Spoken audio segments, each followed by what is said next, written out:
It is the randomness of India and the confronting nature of the country which always leaves me wanting more. I genuinely felt privileged to meet Gurdu, who was one of the few survivors in India of a Russell Viper attack.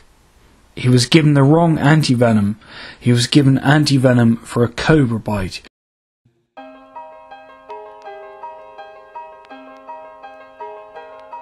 The Russell Viper is one of the most deadly snakes in the world, and it never ever dry bites, which means it envenomates every time it bites something, whether it's a rat or a human being.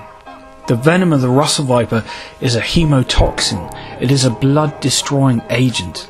The Hindi name is Dabuya, meaning the lurker or the one that lies hidden. The Russell Viper is mostly found in open, grassy or bushy areas and is primarily a nocturnal forager. Yet in the cooler weather, in the Indian winter, it is also highly active during the day. These snakes mainly desire rodents, so a huge reason why they are found near houses and urban areas and rice fields is because this is also where you find a lot of rats. The snake claims at least 50,000 lives a year in India, and the venom is extremely toxic. One drop is enough to take a human life. If bitten, you may start bleeding from all orifices, especially from the gums and in the urine. You may also damage your kidneys for life. So it is obviously crucial to get the anti-venom as soon as possible. One Indian man once needed 32 vials of anti-venom just to live. It is not pleasant, yet here you can see how quickly the venom will turn normal blood into a jelly-like coagulation, literally within about 5 minutes. I was driving rickshaw and I was parking in one rickshaw outside the one restaurant, and there is the one big rock. I want to move the rock and park my rickshaw there, and under the rock there is the snake. And I want to move the rock and snake is biting my hand. This is the place where the snake bite.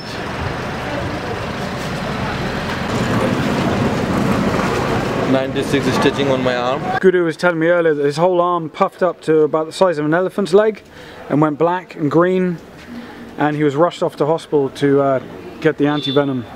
So he was very lucky that he lived.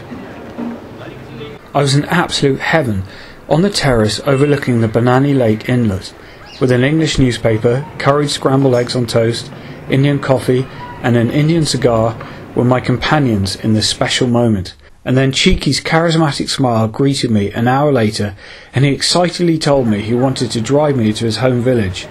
So we headed out for Ekling, 14 miles outside of Uidapur. Cheeky and I are climbing the mountain to get an amazing view of this district. So we're coming up to a temple up at the top of the hill, and then we're going to get a really lovely view of the lake.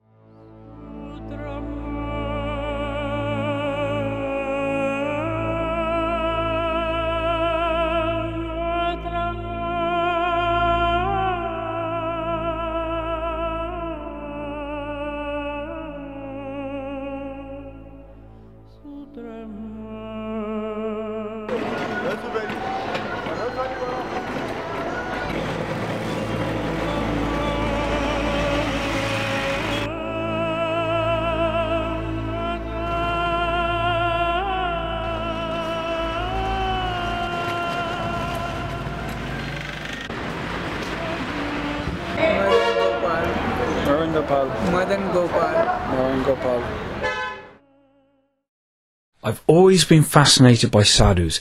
You know, the stories, the legends. Here is a sadhu who's held his arm up for 40 years. A sadhu who's been hanging upside down for a long time. A sadhu who spends the day with his head buried in the sand. And the famous Elephant Man sadhu. Cheeky has brought me to fulfill one of my desires in India. He arranges for me to meet an axe-wielding, flute-playing, money-eating, sunbathing, padlocked individual. Ekling G. Well, today, Cheeky and I are in Ekling G. And I'm meeting my first ever yogi. Okay. Which is a privilege. What is your name, sir? Your name? Sitaram, you name Pagalnath. Pagalnath.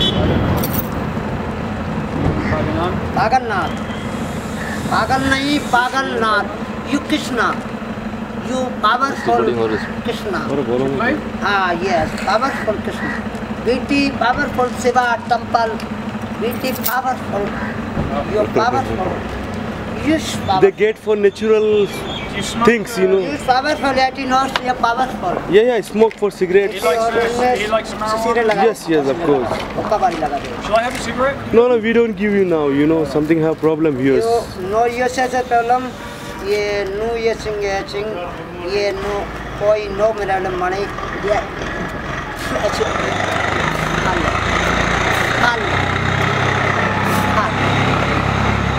What's he saying, Cheeky? He's saying don't care for money. He doesn't care for money. Yes. Yes, not as Parsuram. Less is more.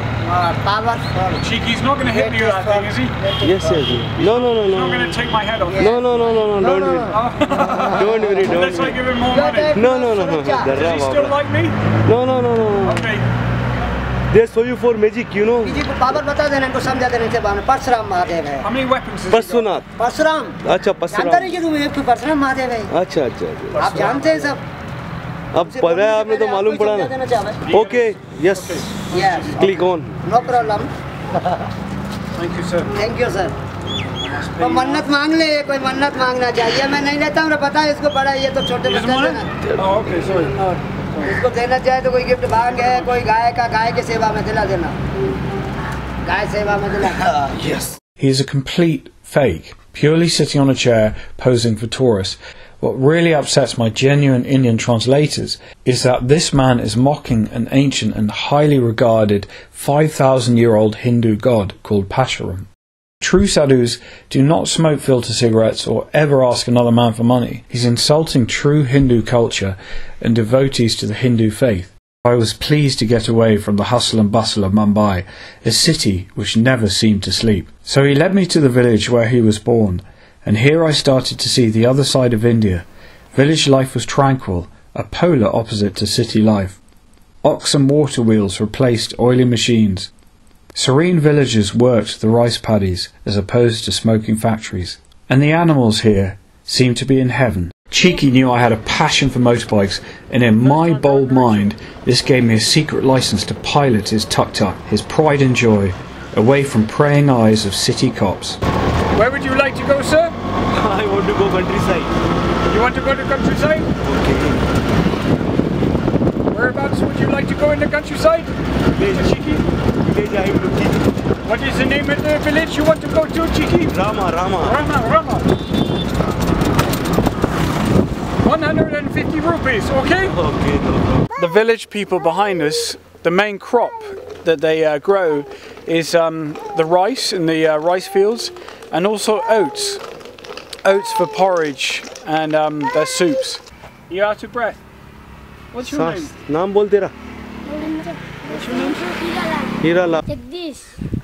Your name? Jagdish. Digdish?